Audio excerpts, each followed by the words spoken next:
Menurut saya itu sangat amazing lah. Iya. Serius loh. Jadi saya di luar nalar saya. Iya. Saya beserta dengan tim OTT Podcast on the Table di Kota Palu. Iya. Suatu kebanggaan lah ya pada hari ini. Podcast kami didatangi seorang pengusaha yang artinya yang bermulti talenta.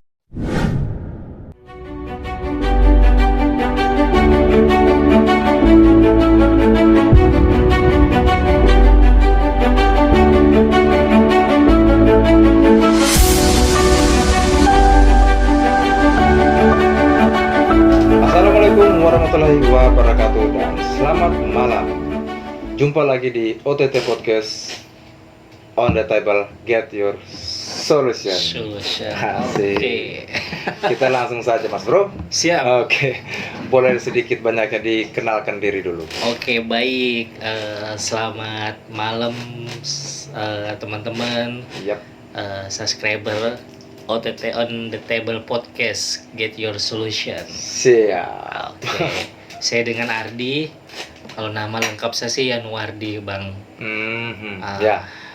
Kalau bicara jati diri asal usul darah Asal saya. ya, asalnya dari mana? Kalau saya darah saya orang Padang. Oh, asli ya orang Padang. Yes, saya asli orang Padang. Bagaimana ceritanya sampai terdampar di Kota Palu? Jadi orang tua itu dulu namanya orang Padang tahun 80-an udah merantau ke Palu. Jadi merantau pindah-pindah kota lah. Oh. Tahun 80-an awal masuk ke Palu itu lewat Donggala. Terus kemudian iya. Donggala kan dulu pelabuhan di Donggala semua. Iya, benar. Terus habis itu ke Toli-Toli. Tahun 79 Toli-Toli, terus ke Palu. Akhirnya menetap di Palu. Wah. Lahirlah saya di Palu. Oh, begitu. Gitu. Kalau ditanya domisili di Palu di mana, saya domisili orang tua sekarang di Kota Raya, Pantai Timur. Oh, Kota Raya Pantai Timur. Yes, Oke. betul. Semua orang tua di sana? Orang tua di sana. Wah. Gitu. Tapi Bapak 2021 sudah almarhum. Oh, sorry. Aman aja. Nah, sekarang begini Mas Bro. Boleh sedikit banyak ini. Kan begini, saya ada dengar suatu isu-isu yang beredar. Oke, siap. Karena kan narasumber yang datang di OTT Podcast on the Table ini kan tentunya pastinya luar biasa lah. Betul. Kan begitu. Siap. Nah, segini Bro. Saya dengar Anda ini seorang pengusaha. Amin, insya Allah. Ya. Nah, jenis-jenis usaha apa saja yang sudah digeluti selama ini? Oke, siap. Kalau bicara dunia usaha pertama kali saya itu mulai sebelum saya terjun ke dunia ekspor itu saya bisnis laundry dulu. Laundry? Yes, betul. Laundry ya. Waktu itu saya bisnis pertama kali laundry itu di Jogja karena saya di Palu ini saya cuma sampai SMP. Terus lulus SMP, SMA saya sudah merantau. Namanya kita orang Padang itu memang disuruh merantau jauh-jauh. Jangan lama-lama kok di kampung gitu lah bahasanya toh. Oh begitu ya. Jadi 2000 lulus SMP saya merantau SMA di Solo. Terus kemudian saya kuliah di Jogja. Setelah lulus kuliah, kerja. Sambil kerja saya bisnis pertama kali laundry. Dari saya punya 1 laundry, terus kemudian 2, 3 sampai 4. Wow, ngeri. Tunggu, saya foto sebentar. Aduh, saya jadi habis jadi ini saya. Berarti ceritanya ini kan sampai mempunyai 4 cabang saya. 4 cabang laundry. Yes, betul. Oh, itu di Kota Palu semua? Enggak, di Jogja dulu. Di Jogja. Bisnis saya malah nggak ada yang di Palu. Laundrynya semua bukannya di Jogja. Yes, sampai betul. buka 4 cabang. Iya. Sampai detik sekarang masih buka tidak? Sekarang laundry saya sudah off. Tutup ya. Karena saya namanya kita bisnis kan terus berganti apa peluang yang bagus. Karena waktu itu pas saya usaha laundry itu saya masih nyambi kerja. Jadi 2011 itu saya dimutasi ke Makassar. Akhirnya laundry waktu itu dikontrol jarak jauh sekitar 2 tahun. Akhirnya memang beberapa 4 laundry saya ambil alihkan ke teman-teman. Jadi saya dialihkan ke teman-teman ya? Iya, mereka beli brand saya gitu. Jadi saya punya brand sendiri terus dialihkan ke mereka. Nah, brandnya apa ini Bro? Mr. Wash dulu. Mr. Wash. Wash. Yes. Itu- Mr. Wash Laundry Oh begitu, bukannya di di Jogja. Jogja. Nah, Ya. terus setelah laundry ini kan, oke, kan tutup nih, Ya, sudah laundrynya kan. betul. Nah, terus ada bidang usaha apa lagi selain Setelah laundry? laundry, selesai di Makassar 2011-2012 saya balik lagi ke Surabaya, Surabaya. pindahkan Surabaya. Saya masih kerja itu kan. Terus saya punya customer salah satu perusahaan besar Surabaya itu waktu itu butuh arang waktu itu. Arang, Yes. arang. Arang tem- batok kelapa tempurung. Oh, tempurung, iya, iya. Karena waktu itu saya aktivitas banyak di Sulawesi, pas kerja saya di Makassar, di Palu. Akhirnya saya carikan waktu itu arang dari Palu. Oh. Main arang saya kirim ke pabrik, salah satu pabrik di Surabaya. Terus kemudian dalam perjalanannya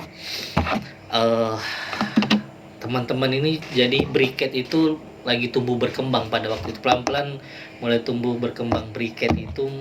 Jadi mungkin tahu rokok sisa Arab itu. Ya, ya, ya. Kan di atasnya ada bara dadu-dadu tuh.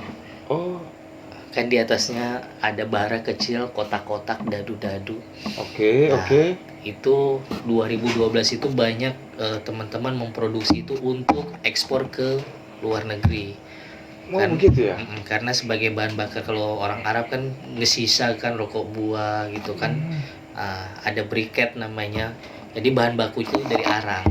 Oh, dari arang Dari nih ya. arang, terus kemudian tepung tapioka dipres jadi dadu-dadu kotak, di packing 1 kilo, diekspor. Nah, setelah saya main arang, terus saya sama teman-teman buat pabrik briket kecil-kecilan. Briket. Terus Iya. usaha arangnya tadi Saya alihkan. Saya nggak- alihkan lagi. Ya, saya alihkan nyuplai ke buat sendiri pabrik briket karena kita pas waktu itu ada peluang ekspor ke Libanon. Oke, stop sampai di situ Yes. dulu. Oke. Sebelum kita lanjut, Oke. nah ada yang sempat tadi terbesit di dalam benak saya Mm-mm.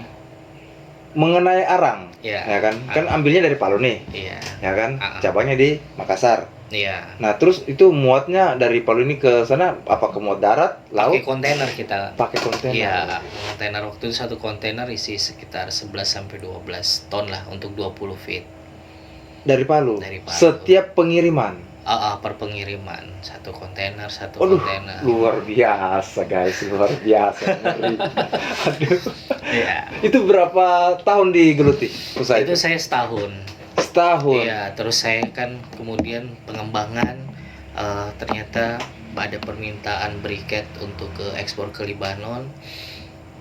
Untuk yang yang model dadu itu. Oke, oke. Untuk bahan dasar kalau di luar negeri itu briket itu untuk barbecue, Oke. terus untuk sisa, untuk pemanas tungku dalam rumah di saat musim dingin, macam-macam fungsinya. Banyak manfaatnya. Yes, betul. Nah, akhirnya 2012 saya produksi, saya sama teman-teman itu buat pabrik briket, kita patungan. Jadi gagal gini saya. Wah. Oke, terus ya. Asik didengarnya, Iya, asik didengar. kemudian kita buat pabrik briket. 2012 saya ekspor pertama di 2012 untuk briket Ya. ke Libanon, tapi Ke Libanon. Iya, tapi waktu itu saya nggak direct ekspor langsung, saya lewat eksportir.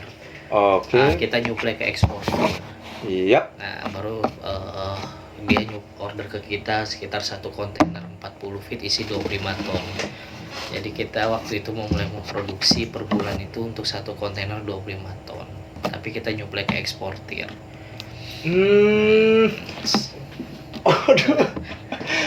saya jadi ini mendengar ini kisah seorang pengusaha, ya kan? Betul.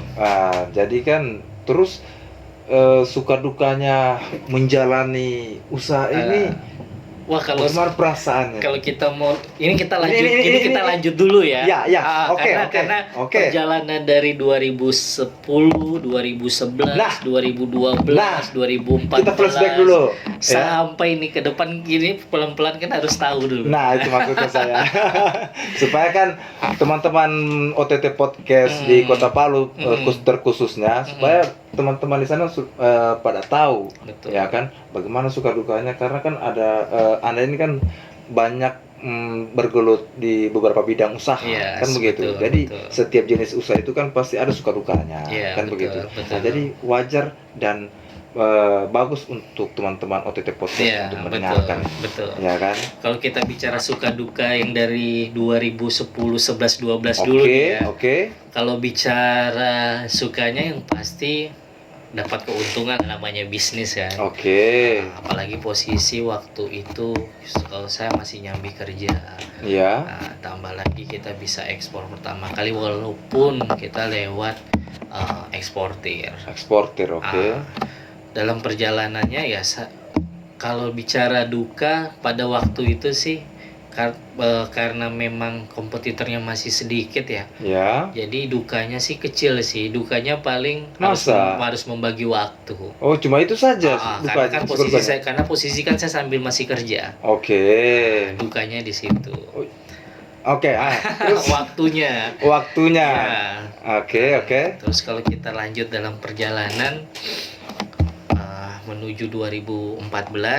2014. Saya dari kan ini berikatnya sampai 2013 nih. 13 Ya. sampai 14. Iya, Oke, stop. 2014 ini pemerintah Indonesia itu lewat Kementerian Departemen Perdagangan. Iya. Itu kan pasti selalu ada event tahunan namanya Trade Expo Indonesia, TEI. Wah, ini banyak yang tidak tahu ini. Yes, Trade Banyak Expo tidak Indonesia setiap tahun. Dan setiap bulan 10 tahun ini bulan 10. Ini sudah perjalanan ya udah beberapa tahun lah. Gitu. Dimana di situ para perusahaan kecil, terus kemudian sampai perusahaan besar, baik itu skala kecil, rumahan, sampai perusahaan besar, mereka buka stand di sana. Jadi 2014 itu saya pengusaha kita, saya menganggap saya masih kecil lah. Asik. Oke. Terus Saya menganggap masih kecil. Kita patungan sewa booth untuk 4 Sewa hari. booth. Yes, ukuran 2x2. Jadi kita ada saya ada teman kan sewa booth itu 4 hari. Event itu waktu itu kalau nggak salah 20 juta lah untuk 4 hari. 20 juta untuk 4 hari. Iya. Sewa booth. Yes, sewa booth. Jadi kita beberapa orang pengusaha yang kecil-kecil ini pada waktu itu kita patungan. Jadi ya saya waktu itu posisi briket, ada yang usaha ini usaha itu, jadi kita patungan sewa booth. Jadi barang-barang kita taruh di booth itu. Gitu. Jadi ya udah kita pameran, nanti kan Departemen Perdagangan melalui ITPC. ITPC itu artinya Indonesia Trade Promo Center. Wow. ITPC melalui kedutaan besar Indonesia yang ada di luar negeri. Oh, begitu ya. Nah, jadi melalui ITPC terus kemudian mereka akan mengundang para buyer yang potensial dari luar negeri datang ke Indonesia untuk menghadiri event itu. Aduh, saya ini mendengar histori dari Bung siapa? Ardi. Yeah. Saya jadi gagal ini. Aduh, soalnya mudah-mudahan tapi masih mencerna ya. Iya, soalnya gini loh. Saya gimana ya? Soalnya aduh luar biasa. Aduh. Karena jujur ya, begini saya Bung Ardi. Jadi saya ini pengalaman saya ini masih jauh kayaknya. Iya, mengenai berbisnis. Ya kan? Apalagi Anda ini kan lanjut lagi lah. Nanti ada pengalaman yang luar biasa di 2017. Wah, keren. Lanjut ya. Saya lanjut. Nah, setelah itu kita buka stand selama event pameran. Jadi buyer-buyer dari luar itu datang semua tuh.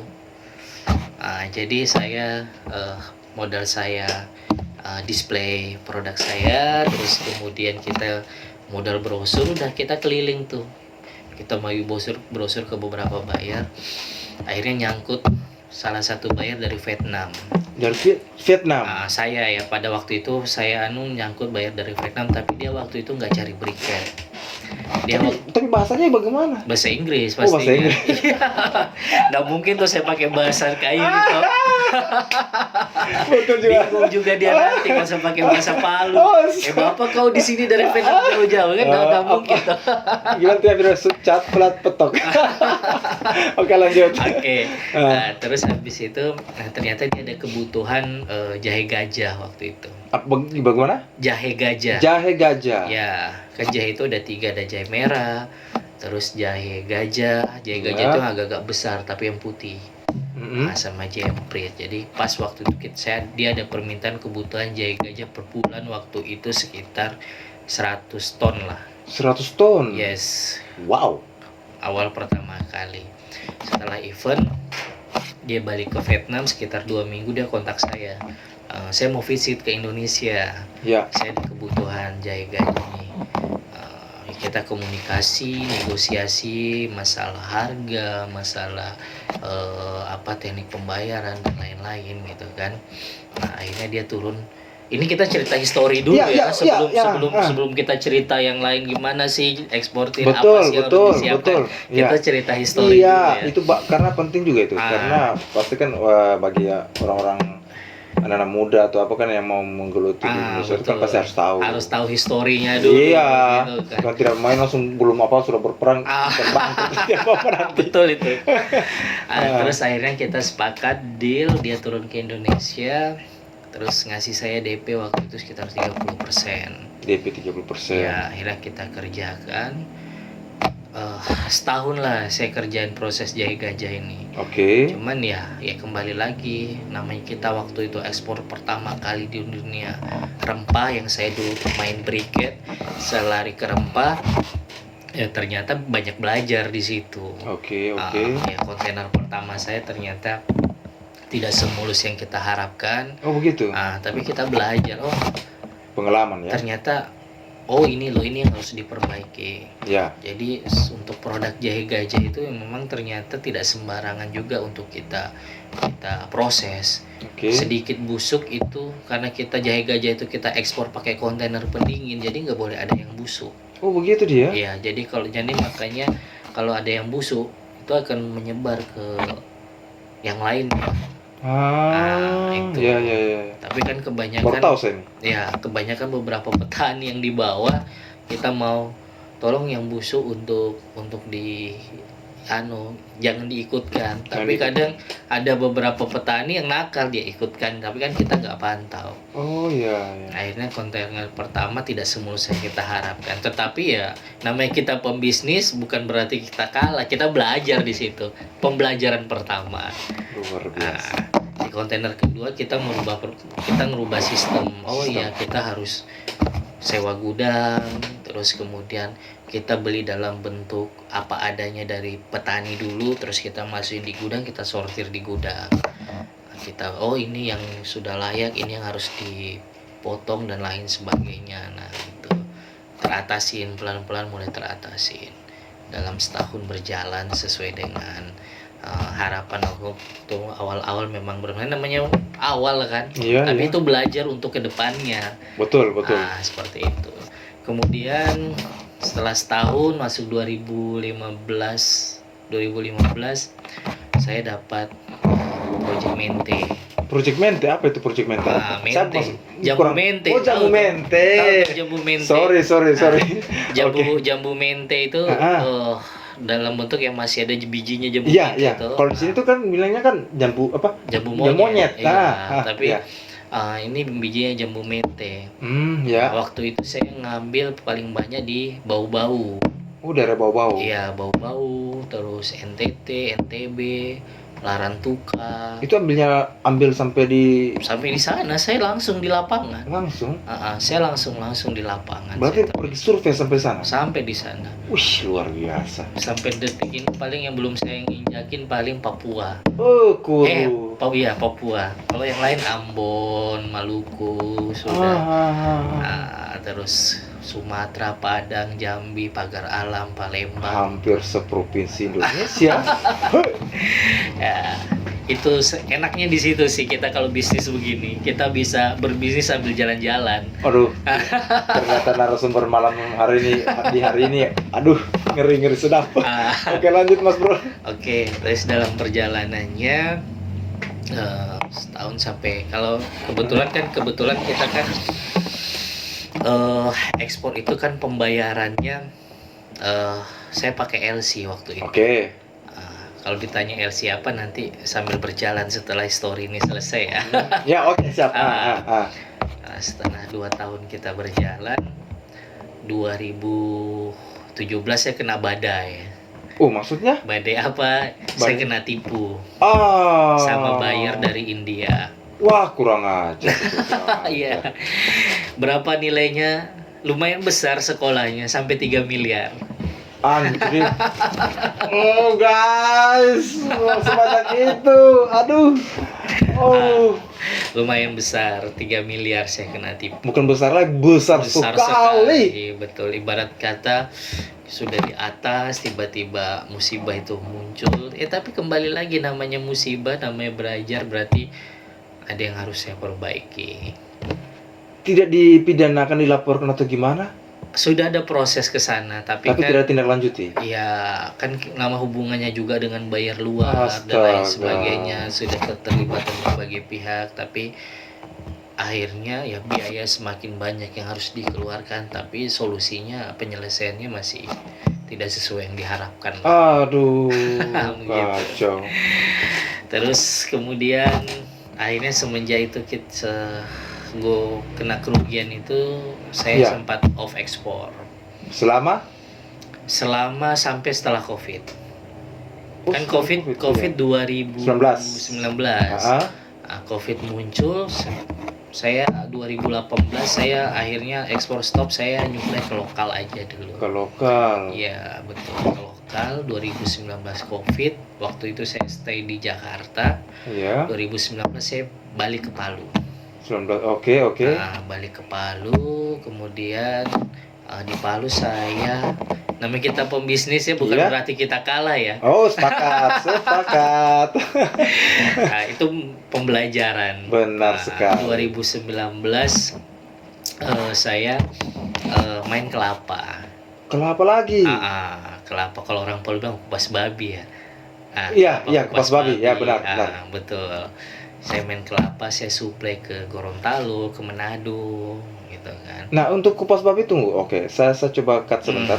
Mengenai kupas babi itu, untuk prosedur ininya gimana? Soalnya kan ada juga kemarin sempat teman saya juga mau mencoba membuka bisnis kelapa itu, tapi tidak terus karena mungkin dari jalur atau prosedurnya dia masih kurang ini sih.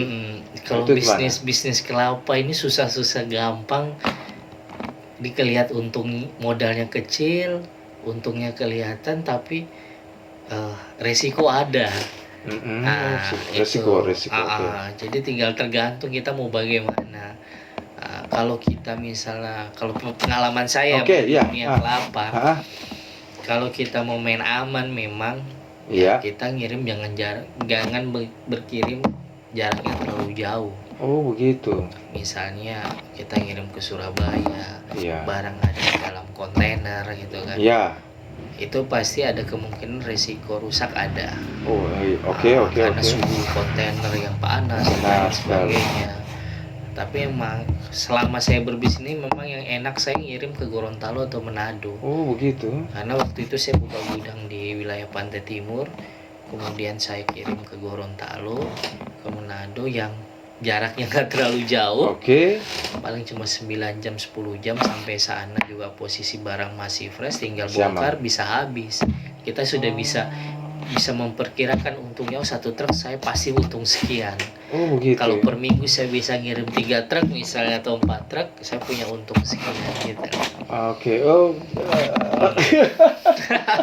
Saya jadi seperti tidak bisa berkata-kata sudah. Terus jadi kalau boleh tahu nih, jadi untuk keuntungan, hitung keuntungannya bagaimana? Kalau di mana? Di dunia kelapa ini? Iya, kelapa. Kalau di dunia kelapa itu fluktuatif sih untungnya, Pak. Saya pemain kelapa, biasa satu truk itu anggap aja kita per kilo ya. Kalau kita kirim ke Gorontalo, anggap aja minimal Rp200 lah kita per kilo ya. Rp200 per kilo. Iya, kalau kita kirim satu truk yang kapasitas kita muat 10 ton, berarti bersih kan 2 juta. Oh iya, kurang lebih ya. Oke, benar. Per pengiriman. Berarti kalau per minggu kita 3 kali pengiriman berarti kan per minggu 6 juta. 6 juta. Nah, 6 juta kali tinggal berapa minggu kita 4 minggu Oh kan. iya, iya. Oh begitu sistemnya ya. Iya. Dan keuntungannya. Iya, itu gambaran ya. Gambarannya, kalau iya, ya. iya, Kalau kelapa. kita mau main-main di lokal, Di lokal. ke Gorontalo, Manado. Oh berarti itu masih dalam lokal saja kan. Yes, belum betul. belum kalau misalkan kita bermain sampai di luar. Betul. Saya pernah ekspor kelapa sampai di luar, cuman ternyata tingkat risikonya lebih tinggi. Oh begitu. Ya, karena kelapa nggak bisa terlalu lama di dalam kontainer kan, Oh iya iya. Iya. sehingga potensi tumbuh tunasnya cukup tinggi. Kalau sudah perjalanan di atas 2 minggu, itu udah pasti tunas. Dan itu pasti bakalan dikomplain sama buyer luar. Oh begitu dia. Gitu. Itu dunia kelapa. Tapi berarti ada pengepul atau barbar berarti sampai sekarang ini banyak kenalan yang dari luar ya. Banyak. Sekarang masih bisa ini Kalau saya sekarang kan bisnis yang berjalan ekspor. ekspor ya. Ya, Oh bisnis. Oke. Setelah kelapa, kemudian 2000 saya sampai 2021. Sampai 2021 saya kemudian saya kembali ke Jawa. Iya. 2021 akhir saya kembali ke dunia ekspor lagi. Oke. Karena memang beberapa buyer masih intens komunikasi Oh dengan begitu. saya. Oke. Asik ini. Akhirnya namanya kita bisnis kan nggak jauh-jauh dari investor. Nah betul sekali. Benar kan? Ya. Apalagi namanya bisnis hasil bumi, ekspor, modalnya besar. Modalnya Bukan besar. modal kecil. Ya, sepakat sih. Kalau saya juga bisnis juga, iya pasti ada investornya, nggak mungkin enggak. Itu 2021 akhir, masuk 2022 saya dapat investor beberapa perusahaan besar dari Jakarta. Wow. Yang bisa dibilang unlimited lah untuk dananya, khusus main rempah-rempah. Ya, itu unlimited lah. Ada 3 perusahaan besar, termasuk ada investor personal juga, gitu kan. Yang mereka mengamanahkan modal mereka ke perusahaan saya. Saya juga ekspor pakai punya PT sendiri, punya CV sendiri, seperti itu. Sampai sekarang? Ya. Aduh, saya jadi keki kalau begini. Iya kan ekspor kan harus punya PT, Mas, harus punya CV. Iya sih, tapi maksud saya sih, aduh, seperti bagikan saya tidak layak untuk mewawancarai. Asik. Iya, lanjut iya. Mas Bro. Oke, kita lanjut. Oke. Alhamdulillah sampai detik ini di 2023 ini ekspor saya udah berjalan ke berbagai negara. Ada yang ke Dubai, terus kemudian sampai ke Dubai. Ya, saya ekspor ke Dubai itu lada hitam, terus kemudian Pinang, terus kemudian ada cengkeh, seperti itu. Itu yang berjalan sekarang. Sekarang. Terus kemudian ada ekspor ke India, ke Bangladesh, ke Vietnam ada, yang berjalan sampai hari ini. Seperti itu. Aduh. Nanti bisa, kita kebetulan perusahaan saya juga ada Instagramnya, jadi beberapa aktivitas usaha saya masukin di Instagram. Wah, nah itu guys, nanti sebentar ya, ada di sini nih. Seperti itu sedikit histori ya. Iya. Perjalanan sampai dengan hari ini berjalan seperti itu. Oke, jadi kalau ini kan dunia ekspor ini kan, kira-kira siapa saja yang bisa mengekspor sampai apa ya? Maksudnya saya sih untuk anak-anak muda atau gimana, misalkan yang bisa mengekspor sampai. Iya.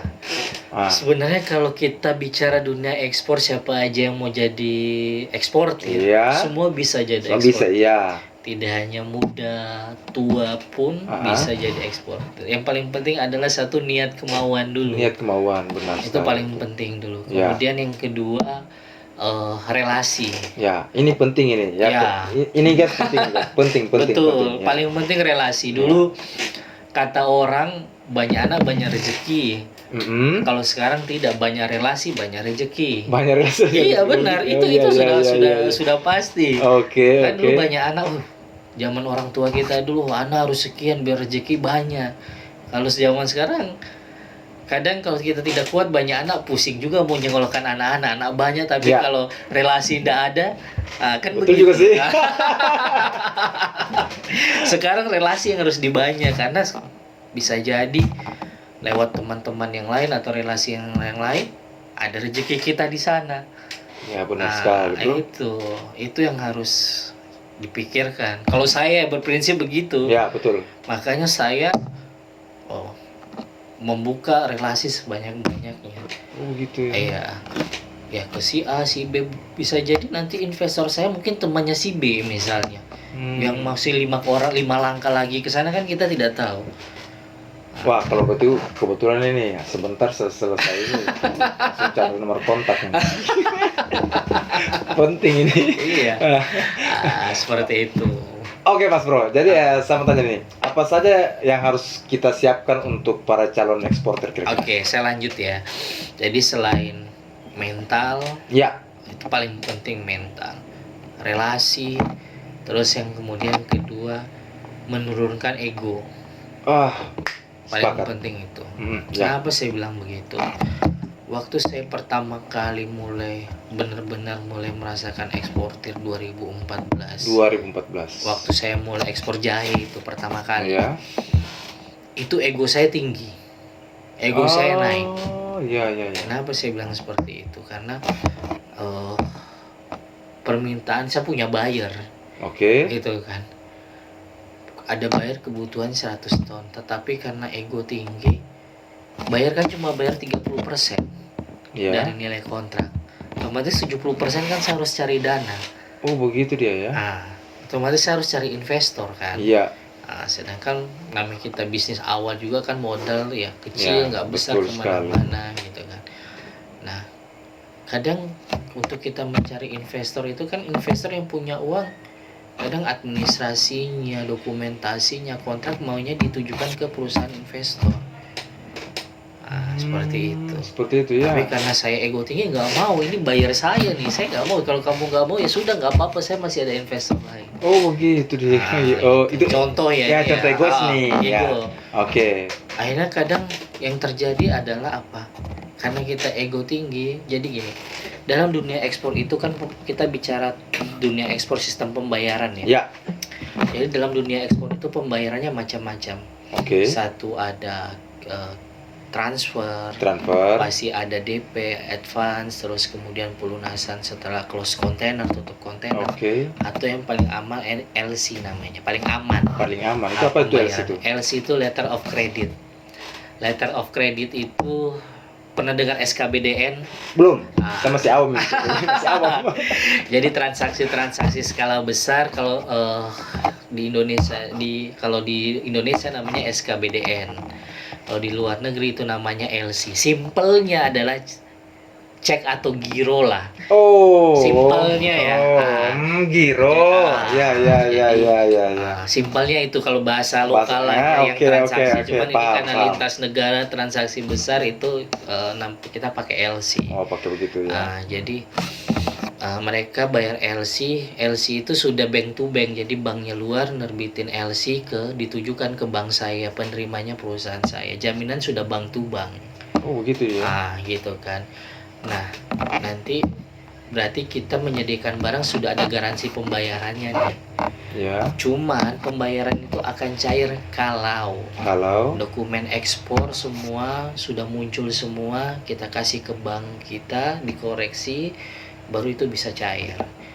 Atau setelah sampai di banknya si buyer. Dokumen ekspor ini terbitnya kapan? Setelah barang sudah masuk dalam kontainer, sudah masuk naik kapal, baru keluar dokumen ekspor. Gitu.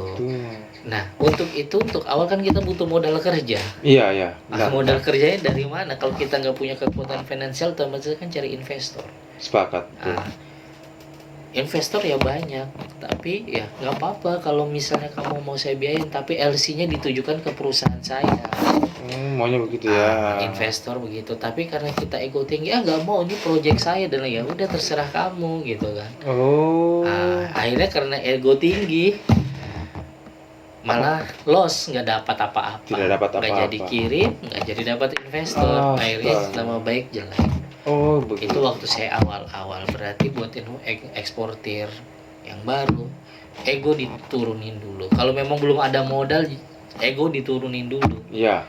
Karena kebanyakan sekarang gini, di tahun dari setahun 2 tahun terakhir nih sampai sekarang ini banyak sekali program-program eksportir.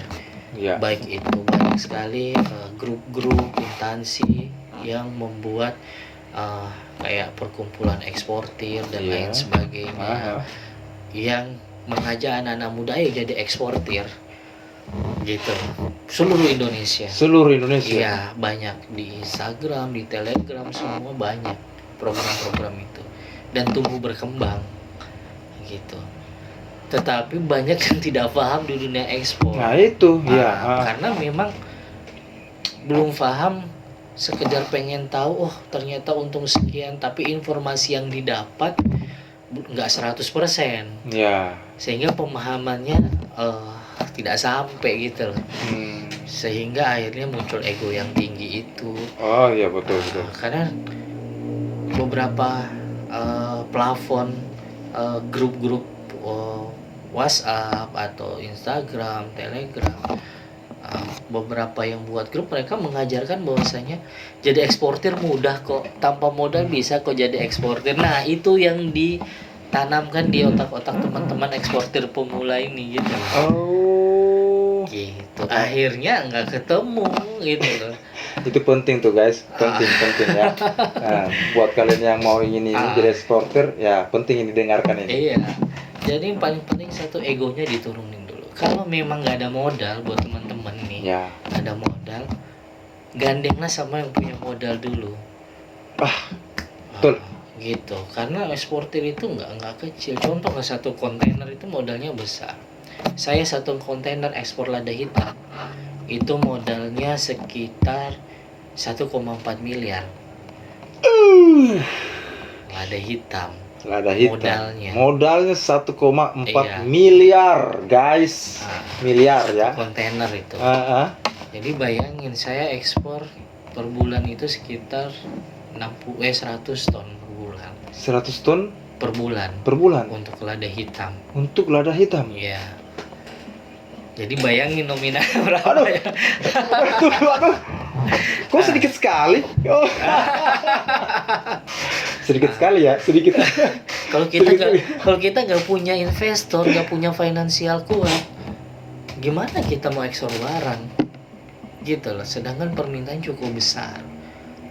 Nah, kuncinya apa? Kalau buat teman-teman nih eksportir, kalau memang dapat proyek yang besar, turunkan egonya dulu. Carilah perusahaan, teman atau relasi yang memang dia sudah berjalan, punya finansial kuat, atau setidaknya dia punya gandengan finansial kuat gitu. Nah, gimana egonya, ayo sinergi, kamu mau seperti apa gitu. Kadang saya juga menggandeng beberapa teman-teman yang experience, bisa dapatin buyer gitu kan. Punya pengalaman dapatin buyer tapi nggak punya modal. Saya bilang, sini bayarmu, saya kerjakan, saya kasih kamu komitmen fee per kilo. Jadi logikanya, misalnya dia dapat kontrak 100 ton misalnya. Oke. Kalau komitmennya fee per kilo 1.000 rupiah aja, kali 100 ton 100 juta. Aduh, ngeri dong. Tanpa modal loh. Tanpa modal. Yang penting egonya diturunin gitu. Siapa yang mau ngasih cuma-cuma 1.000 rupiah per kilo kali 100 ton? Saya mau. Itu itu, tapi kebanyakan itu yang nggak paham itu loh. Nggak mau dibayar saya ini. Karena berpikir ini ya mereka. Berpikir kayak ekspor itu mudah, berpikir saya tanpa modal bisa. Kok nggak bisa tanpa modal bisa? Itu caranya gimana? Gandeng dulu sama yang punya modal, kan kamu nggak punya modal. Sepakat, betul. Gitu. Itu yang kebanyakan yang terjadi di dunia ekspor. Iya, terutama ekspor pemula. Iya. Jadi buat teman-teman nih, teman-teman yang baru belajar ekspor, teman-teman yang baru mulai ekspor, satu, paling utama egonya benar-benar diturunkan dulu. Yang penting asal proyek jalan, asal bisa dapat untung, besar kecil itu relatif ya. Ya, betul. Yang penting jalan pun suatu kebanggaan, saya bisa ekspor gitu Ya. kan. Itu ada spanduk, ada apa, udah tinggal pakai nama perusahaan, tinggal dimasukin supporting by perusahaan apa ya, kayak inilah OTT nanti kan ada sponsor supporting by CV Binuang Sakti Perkasa. Amin. Kan begitu kan. Betul. Itu Oke. seperti itu lah. Nah tadi kan, waduh, aduh, sorry guys, saya jadi jadi seperti mulut saya jadi seperti terkunci, ya jadi tidak bisa berkata-kata karena narasumber kita di hari ini amazing lah, pokoknya bermulti talenta ya menurut saya. Jadi buat kalian ya, artinya yang mau jadi usaha atau apapun, nah ini beliau di depan saya ini patut harus kalian contohi ya, begitu. Nah terus kira-kira mungkin ada tambahan untuk pesan-pesan pemuda Kota Palu, atau bukan juga cuma untuk di Kota Palu juga sih ya, mungkin bagi masyarakat se-Indonesia lah tentunya. Yang pemula ya, yang pemula. Yang pemula paling penting gini, satu ya, buat teman-teman yang mau jadi eksportir, pengusaha atau apapun itu, satu yang paling penting adalah tidak mudah menyerah. Itu yang paling penting. Kalau sudah memutuskan saya mau jadi pembisnis, berarti harus sudah siap gagal dulu. Oh, harus siap gagal dulu. Iya. Kalau memang sudah mau berinisiatif jadi pengusaha harus siap gagal. Siap gagal, sepakat sekali. Kalau belum siap gagal, jangan jadi pengusaha. Lebih baik jadi kantoran. Motivasi luar biasa guys. Iya. Tepuk tangan guys, tepuk tangan. Harus siap gagal dulu. Kalau belum siap gagal, jangan jadi pengusaha. Aduh, pembahasannya ini hari. Wah, kalau kuncinya itu sih sebenarnya. Kalau sudah siap gagal, wah berarti segala sesuatunya harus sudah siap dihadapin. Kenapa kita tidak bertemu dari dulu ya? Kenapa nanti baru sekarang? Artinya kan. Apalagi kita kalau bicara Kota Palu. Ya. Kalau bicara Kota Palu ini potensial hasil buminya luar biasa. Wait a minute. Oke, berarti Kota Palu ini tergolong itu ya? Hasil buminya sangat luar biasa. Sangat luar biasa. Sangat luar biasa. Dan mayoritas pun banyak yang bisa diekspor dari sini. Oh begitu ya? Banyak. Ini saya baru tahu ini. Iya. Di Palu ini banyak. Contoh cengkeh di Palu banyak. Iya, benar. Terus kemudian kemiri di Palu banyak. Benar sekali. Kelapa di Palu banyak. Di Palu beberapa tahun kemarin banyak orang yang sudah mengelola serabut kelapanya jadi koko fiber, kokopit. Nah, itu pernah saya dengar itu memang. Serabut kelapanya itu. Itu potensial, tetapi memang marketnya up down, naik turun. Oh begitu ya. Untuk produk itu memang lagi ya marketnya menyesuaikan pasar, tapi kondisinya marketnya lagi nggak stabil saat ini. Pada saat ini ya. Iya. Tapi potensial bahan baku dari Palu ini ya potensial gitu kan. Jadi tinggal satu, saya beberapa kenalan lewat media sosial, ternyata banyak teman-teman perusahaan teman-teman yang muda sudah punya bendera, mereka memberanikan diri untuk buka perusahaan PT walaupun belum ekspor. Iya. Gitu. Tapi mereka sudah memberanikan diri ya. Itu udah buat saya itu sudah nilai plus. Oh, nilai plus begitu ya? Iya. Udah memberanikan diri buat PT. Yang penting tinggal dengan siapa bisa bersinergi. Iya. Gitu. Dengan siapa bisa bersinergi. Mau sinerginya seperti apa ya? Itu bisa dikembangkan nantinya gitu kan. Itu kalau misalnya sudah ada seperti itu pasti bisa jalan. Gitu. gitu. Istilahnya berperang memang. Iya, harus berperang gitu. Wah. Jangan setengah-setengah kalau mau Bukan jadi berperang pebisnis. ini ya guys, ya berperang adu mental. Iya, jangan setengah-setengah kalau mau jadi pebisnis gitu kan. Aduh, berarti saya ini harus banyak belajar lagi. Iya kan? Seperti itu. Saya juga menganggap saya pun masih terus banyak belajar gitu kan. Cuman apa yang saya lakukan sekarang, saya harus belajar dari masa lalu, pembelajaran perjalanan waktu merintis usaha ini gitu kan. Apalagi terutama sempat kena tipu sampai 3 miliar. Iya, benar. Itu kan pembelajaran luar biasa. Iya. Ya, jangan sampai ke depan kejadian itu nggak keulang gitu kan itu. Betul, sepakat sekali. Itu jadi paling penting terus berevaluasi. Berevaluasi. Dan komitmen dan fokus itu aja. Kenapa? Karena kalau kita nggak fokus, pasti nggak akan hasilnya nggak maksimal. Sepakat, betul. Contoh saya di saat saya main di dunia agro sejak sudah cukup lama. Di saat saya jatuh pada waktu itu, kena tipu 3 miliar, beralih ke bisnis lain, ya ternyata memang bukan jalannya gitu kan. Iya. Akhirnya saya coba kembali. Saya pernah besar di bisnis agro. Agro ini kan rempah-rempah kan. Iya. Rempah hasil bumi apapun ya benar. itu. Terus saya jatuh, beralih ke usaha bisnis lain yang properti dan lain-lain. Iya. Ternyata jalannya tidak sesuai yang diharapkan. Tidak sesuai. Ya, evaluasi saya adalah, masa saya nggak bisa besar lagi sih dengan bisnis yang sebelumnya?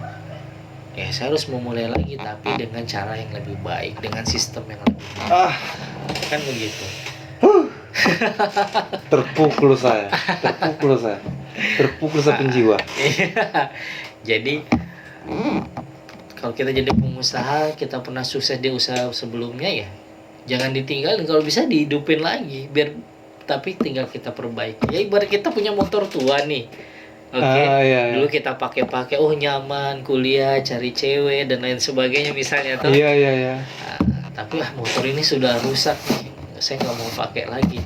Tapi kan dia pernah nganterin kita kemana-mana. Tapi kalau motor itu kita perbaiki lagi, kita ganti mesinnya, kita cuci dan lain sebagainya, bisa dipakai lagi kan. Kalau kita ganti mesinnya lebih bagus, bisa lebih kencang. Benar sekali. Kan begitu. Itu sih polanya sih seperti itu sih sistemnya. Jadi jangan sampai melupakan yang lalu, tapi yang lalu itu sebagai pembelajaran untuk kedepannya. Aduh. Gitu lah. Saya menyimak dari tadi nih, pokoknya pembahasan kita dari awal, dari tadi Mas Bro, ya kan? Pokoknya saya tuh kebanyakan diam tak berkata-kata karena dari awal pembahasan kita itu, ini ya bermotivasi sekali guys, ya kan? Jadi keren, tidak salah. Ente kemarin ente duduk di meja podcast OTT ini on the table rupanya, ya kan begitu. Asik Mas Bro.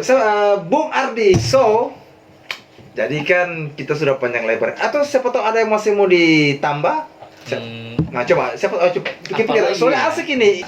Sebagian artinya kan tadi kan ada beberapa yang sudah item yang kita bahas, beberapa poin juga. Dan dari segi usaha juga. Tapi jujur ya. Dari selama saya hidup ya di dunia nyata ya, Pak. Saya bukan mau bilang apa. Saya punya ada beberapa teman pengusaha, ya toh. Terus lagi saya selama hidup belum pernah yang namanya ketemu dengan satu orang yang banyak menjalani sebuah usaha. Serius loh. Iya. Baru ini hari, ya kan, saya berhadapan dengan ente Mas Bro. Ya, saya seperti tak berkutik, kayak terpukul. Karena kenapa? Itu seperti bilang tadi, selama hidupku itu saya tuh banyak saya dapat teman-teman yang ada pengusaha, yang jadi pengusaha ya. Tapi yang jadi pengusaha tapi cuma 1, 2, 3 item, ya kan. Nah, tapi kalau dengan ente sendiri, saya dengan saking bertubi-tubi pengalaman segala macam rupa, banyak yang dijalani, digeluti usahanya, dari mulai ekspor apa segala macam, laundry apa. Waduh, menurut saya itu sangat amazing lah. Iya. Serius loh. Jadi saya di luar nalar saya. Iya. Gila, man. Saya jadi wah plus. Jadi begitulah ya Mas Ardi. Jadi begini Mas Bro. Jadi saya itulah sedikit saya punya ini juga sih, maksudnya yang bagi saya itu di malam hari pembahasan kita ini yang saya rasakan, income-nya untuk saya itu pembelajaran, motivasi yang ente kasihkan kepada teman-teman OTT Podcast on the Table, dan juga termaksud saya sendiri pun, ya, iya, karena kenapa saya dari awal sampai akhir ini menyimaknya, mata saya itu dan telinga saya itu memfokuskan. Aduh, ngeri. Siapa tahu ada pesan-pesan terakhir lah, tambahan pesan-pesan terakhir lagi. Oke, siap buat teman-teman siapapun yang pengen jadi pengusaha atau apapun. Satu, untuk memulai jadi pengusaha itu sebenarnya kembali lagi dari hati, Mas Bro, dari niat dulu. Ya, betul. Kemudian kalau sudah niat, kita sudah memutuskan menjalani sebuah usaha. Ya. Seperti yang saya bilang tadi, harus benar-benar sudah siap yang namanya rugi. Siap dulu. Oke. Kita jangan mikir untung dulu, karena faktor X itu bisa muncul di lapangan yang tidak sesuai dengan harapan kita. Dengar itu guys. Ya. Di saat kita sudah yakin nih bahwasanya ini kita akan jalan nih, kita akan berhasil nih. Tetapi faktor X yang tidak kita harapkan itu kadang bisa muncul. Apa sih sebenarnya faktornya? Bisa jadi mungkin partner kita yang tidak sesuai dengan harapan kita. Kita punya ekspektasi lebih tapi ternyata tidak sesuai harapan kita, akhirnya mungkin bisa jadi kita dikorbankan. Ya, betul sekali. Atau mungkin bisa jadi kita sudah punya project, tanda tangan kontrak, tapi ternyata barang yang mau kita eksekusi ternyata nggak ada, misalnya kan gitu. Ya. Itu yang faktor X yang kadang sering muncul di lapangan. Itu yang harus kita memang mau tidak mau harus kadang itu akan muncul. Harus kita memang hadapi. Yang walaupun sebenarnya penyebabnya bukan kita nih masalahnya, ini akan muncul, tetapi karena perjalanannya ini ada lika-liku yang harus kita hadapin, mau nggak mau tidak kita hadapin. Mau nggak mau kita harus hadapin. Ya, bagaimana caranya pelan-pelan ya.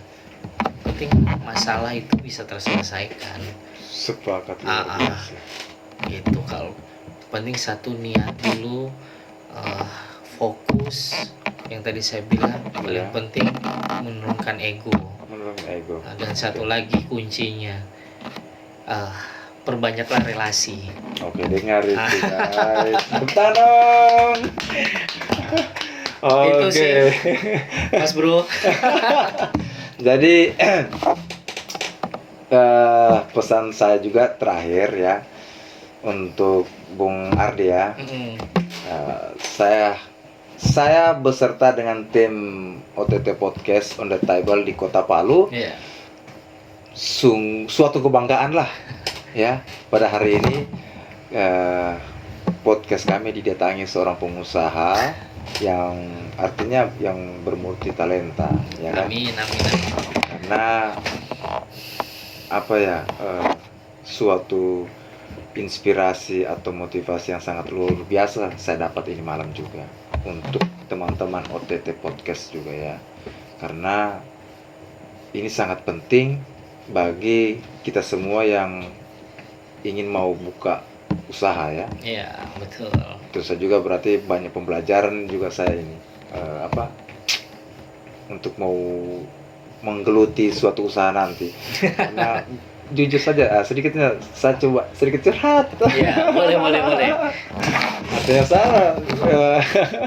Soalnya kalau sama sedikit curhat sih, ada beberapa tahun kemarin juga saya coba untuk menggeluti sebuah usaha, tapi ada beberapa faktor memang ya, makanya itu saya simak betul-betul tadi ya, untuk punya story. Karena tidak secara langsung kena di saya juga karena waktu pada saat saya mau menjalani itu usaha. Dulu itu saya di tahun 2000 berapa ya? 2012 sekitar 2013-an kurang lebih ya. Ada usaha yang saya coba di dunia ini sih, kelistrikan. Ya kan, tapi bukan mengenai instalasi atau apa jasa-jasa instalasi gimana. Saya bergerak di dunia yang namanya infrared termografi. Nah, itu saya geluti di pekerjaan itu di saat saya di Jakarta.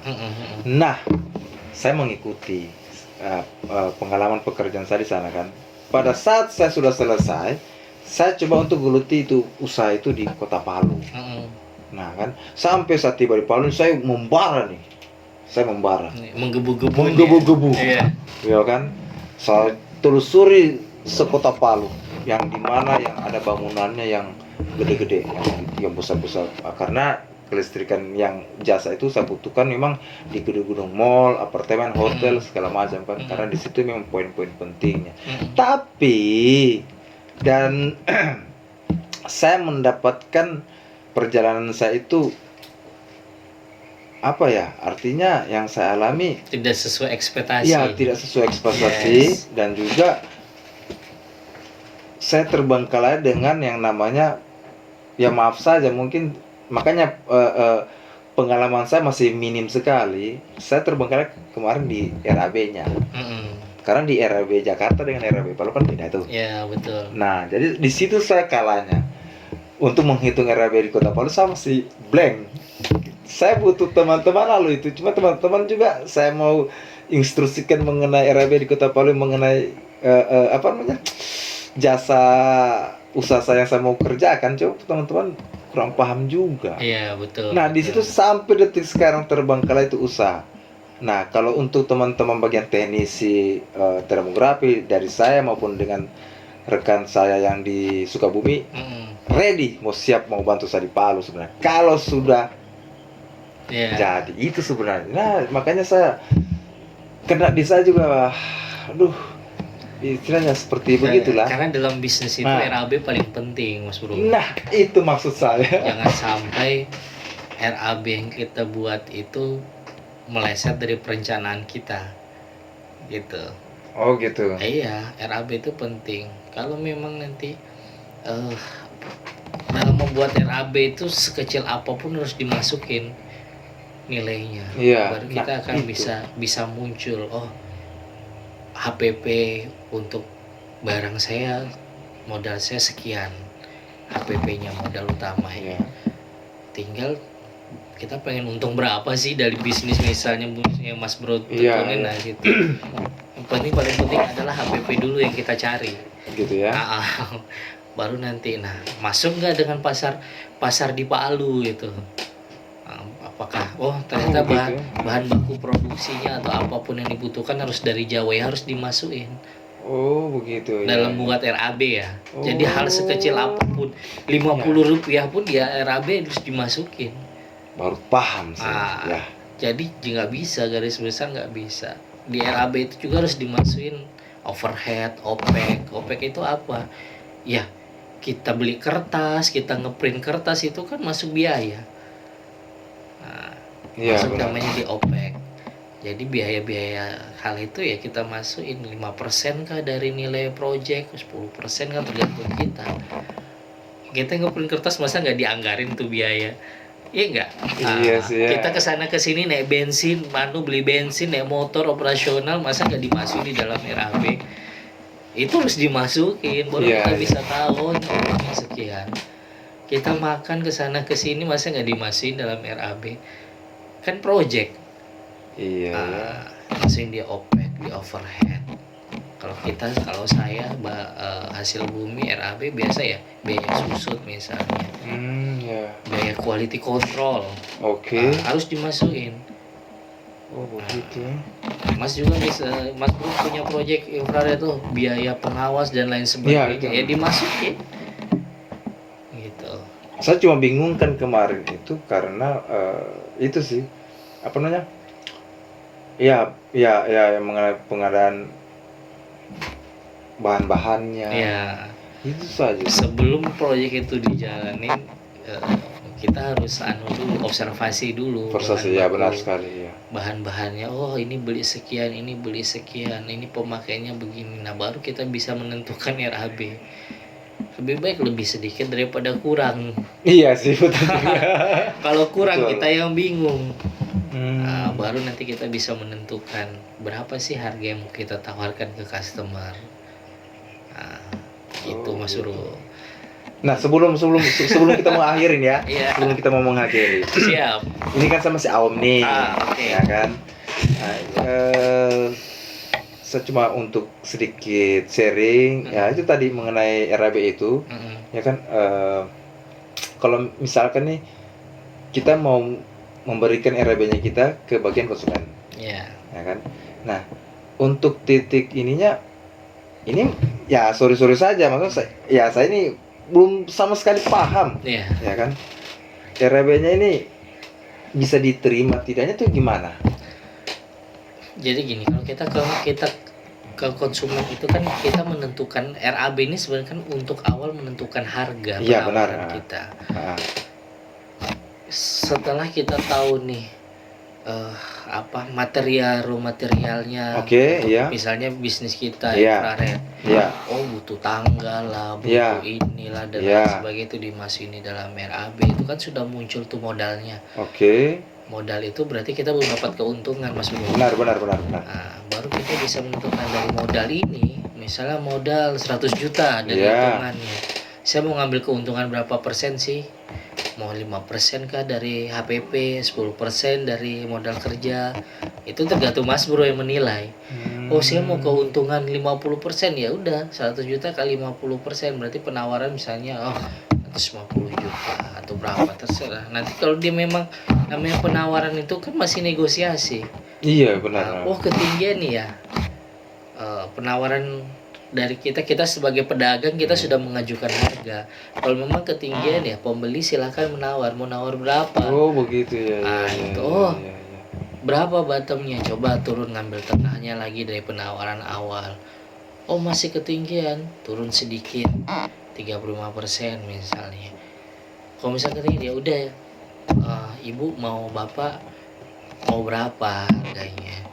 Ya kalau menurut Mas Bro dengan lebih, misalnya saya cukup untung misalnya modal 100 juta tapi saya cukup project ini cukup untung 10 juta aja ya itu kan keputusan Mas Bro. Yang penting dapat untung, besar kecilnya kembali, yang penting tidak rugi aja. Iya. Nah, itu dalam menentukan HPP. Tapi dalam menentukan HPP RAB biar kita tidak buntung, harus ada overhead, harus ada OPEX. Overhead itu kan dana-dana tak terduga. Nah, misal kita untung sekian tapi kan kita nyelip di situ overheadnya, di OPEX-nya. Itu harus dipikirkan semua. Jadi buat RAB itu sedetail-detailnya, jangan hanya garis besarnya aja. Oh ini itu. Emang kita parkir motor nggak bayar? Emang kita nggak perlu isi bensin? Kan itu harus dimasukin semua. Betul sekali. Nah, itu cara kita buat RAB. Semua apapun itulah ya, di Rampa, di project apapun, kunci utama ya RAB. Gitu Mas Bro. Ya, oke. Saya jadi melamun. Oke. Buat Bung Ardi, sekali lagi ya, terima kasih. Siap. Sudah bersedia meluangkan waktu. Saya terima kasih juga sudah diundang OTT On The Table Podcast. Oke. Ya, kami juga berterima kasih ya. Siap, mudah-mudahan nanti bisa ketemu lagi. Amin. Dan jangan lupa kita di sini. Siap. Nanti ada sponsornya di sini. Siap perintah. Oke. Siap. Oke, Bang Ardi. Jadi kita akhiri podcast kita ini hari ya. Oke guys, buat kalian teman-teman OTT on the table get your solution di hari ini ya. Terima kasih sudah menyimak. Jangan lupa like and subscribe, dan kami akan lebih lagi menambah para narasumber yang tidak kalah seru lagi untuk di kemudian hari. Oke? Sampai ketemu di lain waktu. Bye. Bye.